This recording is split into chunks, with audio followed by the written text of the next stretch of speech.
Estamos conectados ya con Eduardo Vázquez, neurólogo del Centro del Sueño de la UC Christus, y además él es parte del podcast Sueño Conciencia. ¿Cómo estás, Eduardo? Buen día.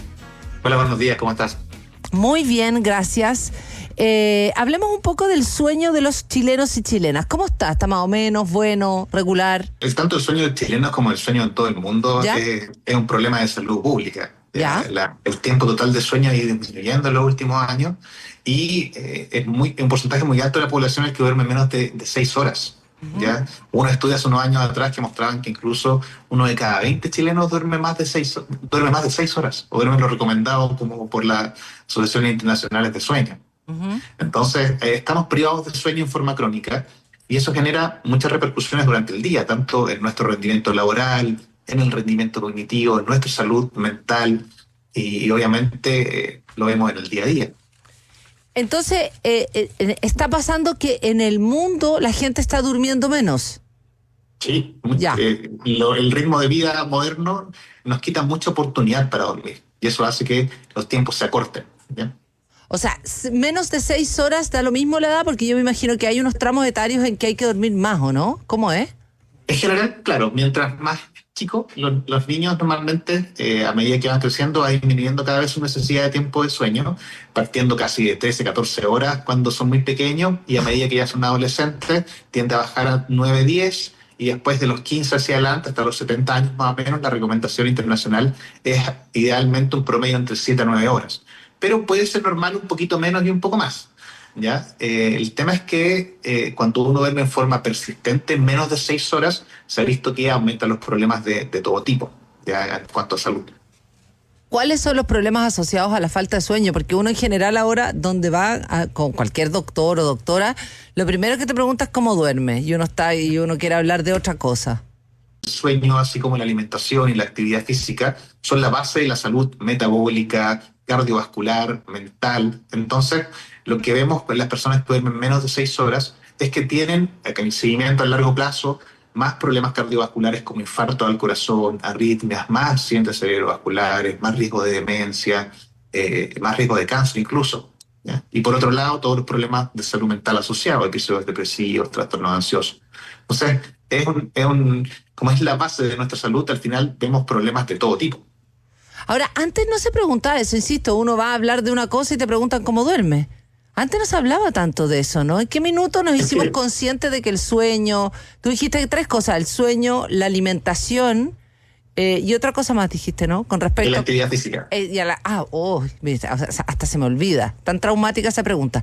Entonces esas 3 cosas son la base para tener un bienestar, eso de salud mental y física, ¿eso? Claro, esos son los pilares iniciales con los que uno parte y obviamente hay otros pilares más que tienen que ver con la exposición a tóxicos, el consumo de sustancias que sean dañinas, por supuesto, claro. la gestión del estrés en el día a día, todas esas cosas son parte de lo que nos permite tener bienestar.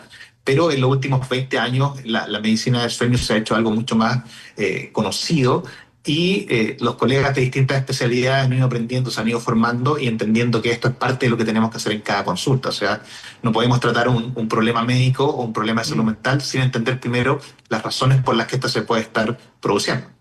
Ahora, hablemos un poco también de esto, de por qué estamos durmiendo menos. El tipo de vida o las pantallas, por ejemplo, ya intervinieron demasiado en nuestro día a día y eso es nefasto. Todo el mundo, yo voy a hablar, pero la mayoría de la gente nos dormimos con las pantallas prendidas.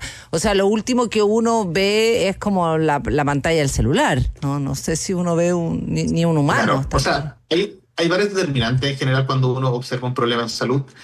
Siempre el entorno es importante, el medio ambiente, como te decía, la oportunidad que nos da nuestra vida laboral para poder tener horas suficientes de sueño, nuestras responsabilidades familiares. Entonces al final se nos termina cortando mucho el tiempo del que disponemos para dormir. Y a veces no es tanto que mi higiene de sueño sea mala, sino que de verdad se me acaba el día y no alcanzo a hacer más cosas porque tengo muchos pendientes y me acuesto cuanto puedo. Y si a eso le sumamos que a veces, por ejemplo, después de las 10 de la noche, ya los niños se acostaron, terminé mis cosas del trabajo y ese es como el único tiempo que tengo como para mí, a veces se tiende mucho a procrastinar el sueño. Entonces yo me quedo en el celular. ¿Qué es procrastinar el sueño? Eso mismo, o sea, el hecho de que sería bueno quizás acostarse y a una hora en la que habitualmente me quedo dormido, pero es como el único momento que tengo para mí, Sí, po. entonces me pongo a ver el celular, me pongo a ver televisión, me pongo a hacer cualquier cosa con tal de no dormir, ¿ya? Y claro, si yo de hecho apagara todo, probablemente me quedaría dormido sin problema, pero como tengo tan poco tiempo en el día, ocupo este tiempo de la noche para hacer otras actividades quizás recreativas y al final se me acorta mucho el tiempo de sueño. Y como decías tú, las pantallas tienen un impacto más bien en lo conductual. En ¿Ya? los niños y adolescentes se ha visto que la luz claramente es más importante y bloquea algunas hormonas que tienen relación con el sueño, pero en los adultos, más que el tema hormonal, tiene que ver con cómo ocupo el dispositivo. Entonces, por ejemplo, si yo ocupo redes sociales, las redes sociales tienen algoritmos que hacen que yo me no pierdo un poco la noción del tiempo de cuánto rato estoy ocupando el celular. Entonces termino acostándome más tarde porque mi uso Mm, del dispositivo ya. desplaza mi tiempo de sueño. Eso es Ahora, como lo más importante cuando las pantallas. en el caso de los adultos, pero en los menores tú dijiste algo que es súper importante para que nos escuchen aquellos que, no, que digamos que tienen hijos, hijas, niños, niñas y adolescentes. ¿Qué hace? ¿Inhibe algo? Ya, en el caso de uno Claro, de entonces, nosotros los grandes es conductual. Chao. O sea, no... sí, pero en todos inhibe una hormona que se llama melatonina, Ya. ¿ya? Que es una hormona que tiene relación con la sincronización del sueño. Entonces, normalmente la melatonina en el día está muy bajita cuando hay luz natural y estamos despiertos, y a medida que se va la luz del sol, aumenta y se produce una curva que nos ayuda al inicio del sueño, como con la sincronización. ¿Ya? Y lo que vemos es que cuando uno se expone a pantalla, bloquea la producción de melatonina o hace que prácticamente no se produzca nada en la noche. Y eso nos desordena un poco el ciclo de sueño. En los niños es muy, muy notorio.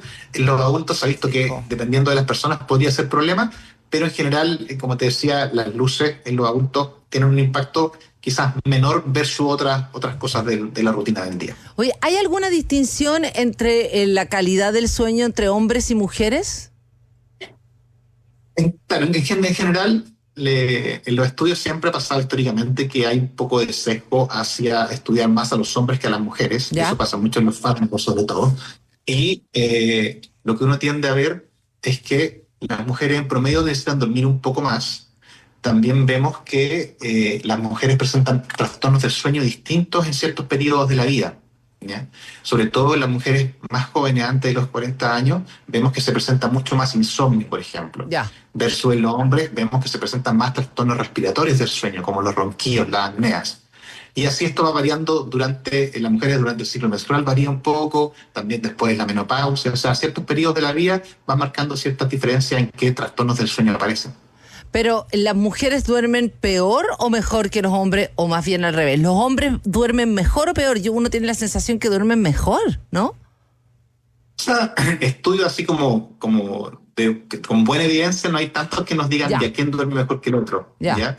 Normalmente uno lo tiende a ver son como asociaciones de repente en que en ciertos estudios muestran que los hombres tienen mejor calidad de sueño y las mujeres mejor duración de sueño, pero en realidad sumando y restando probablemente estemos más o menos parecidos, todos un poco mal. Todos un poco mal.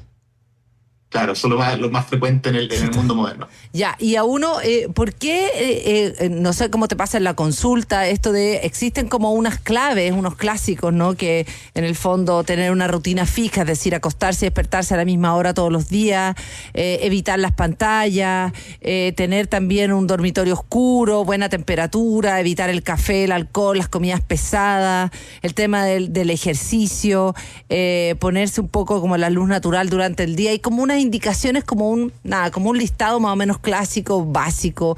Pero ¿qué data la gente en la consulta con respecto a su dificultad del sueño? ¿No pueden hacer este cambio? ¿Es como cultural?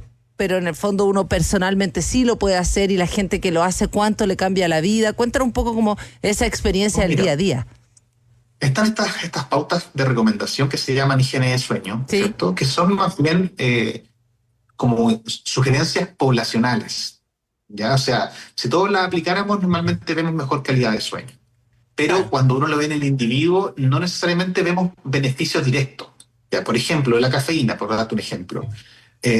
Sabemos que la cafeína altera el inicio del sueño, hace que el sueño sea más superficial, dependiendo si uno como se metaboliza lento la cafeína, sobre todo, tiene más impacto en tu cuerpo.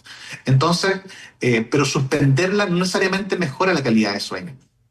¿me entiendes? Depende mucho del individuo. Entonces, al final, a veces los pacientes se frustran un poco con la higiene de sueño porque no notan tanta diferencia al hacer estos cambios de rutina. ¿Ya? Porque lo que nosotros vemos son personas normalmente que ya tienen un trastorno del sueño. Es raro que la gente consulte en forma preventiva. Ahora, en forma preventiva sí tiene mucha utilidad esto de tener ciertas pautas que sean regulares en los horarios de levantarse, horarios de comida, actividad física, tener disminución del uso de pantalla y de actividad laboral durante la noche. Todas esas cosas nos van a sumar mucho. Pero, como te digo, cuando alguien ya está con insomnio o tiene un trastorno específico del sueño, solamente esos cambios de rutina nos pueden ayudar un poco al principio, pero normalmente nos quedan cortos con ese tipo de intervención. Ahora, ¿el roncar es normal? Roncar es frecuente, pero no es normal. Y lo que uno busca es que si esta persona que ronca, aparte de roncar, tiene algún trastorno respiratorio, por ejemplo, como una apnea del sueño, que haya colapso de la respiración al dormir. Porque eso sabemos que se asocia a enfermedades cardiovasculares como infarto al corazón, infarto al cerebro, ese tipo de cosas. Ya, o sea, es que esta cosa de que en el fondo se ha normalizado de que roncar está bien, no, uno tendría que consultar, sobre todo si molesta al resto, o sea, ay, que con los ronquillos no puedo, todo eso, o sea, uno tiene que consultar, ¿o no? Lo digo, para que claro, tú me estás escuchando. Si estoy roncando, obviamente hay un tema que tiene que ver con la armonía familiar y que sí, muchas veces motiva la consulta. Por otro lado, el hecho de roncar puede ser una señal de que estoy teniendo un problema mayor, que son estas, como te decía, pausas respiratorias por colapso de la respiración, que se llaman apneas del sueño, y eso tiene tratamiento específico. Entonces, y el tratamiento es muy beneficioso, sobre todo en el largo plazo, disminuyendo estos riesgos cardiovasculares sobre todo. O sea, dormir bien es parte fundamental de nuestra salud. Creo que muchas veces quizás no lo incorporamos como uno de los temas relevantes. Eduardo Vázquez, neurólogo del Centro del Sueño de la UC Christus, y además también tiene su podcast Sueño Conciencia. Muchas gracias por conversar con nosotros en Futuro, la radio del rock. Gracias a ustedes por la invitación, que esté muy bien.